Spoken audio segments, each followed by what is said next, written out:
మెదక్ జిల్లాలో చిరుతపులి సంచారం స్థానికులను భయాందోళనకు గురిచేస్తుంది. తూప్రాన్ మండల పరిధిలోని మల్కాపూర్, గుండ్రెడ్డిపల్లి, కోనాయిపల్లి అడవి ప్రాంతంలో గత 3 రోజులుగా చిరుతపులి సంచరిస్తున్నట్లు స్థానికులు తెలిపారు. గ్రామ చివర్లో చిరుతపులిని చూసిన కొందరు రైతులు సెల్ ఫోన్లో చిరుతపులి చిత్రాలను చిత్రీకరించారు. చిరుతపులి సంచారంతో వ్యవసాయ పొలాలకు వెళ్లాలంటేనే భయంతో గురవుతున్నారు. చిరుతపులిని బంధించే ఏర్పాట్లు చేయాలని స్థానికులు కోరుతున్నారు. మల్కాపూర్ అడవి ప్రాంతంలో చిరుతపులులు గుర్తించినట్లు ఫారెస్ట్ అధికారి తెలిపారు. రాత్రి వేళల్లో రైతులు ఒంటరిగా వ్యవసాయ పొలాలకు వెళ్లవద్దని సందర్భంగా వారు సూచించారు.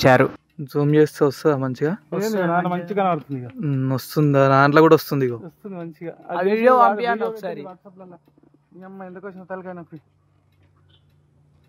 అది పండుకొని అట్నే వస్తుంది. అది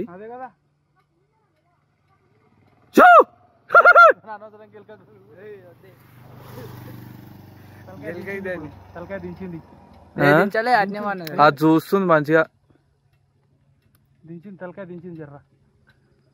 అన్న వీడియో వాట్సాప్ చేయది.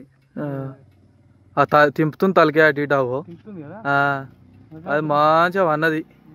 ముడ్డ పోరాడు పులి పులి అన్నాడు.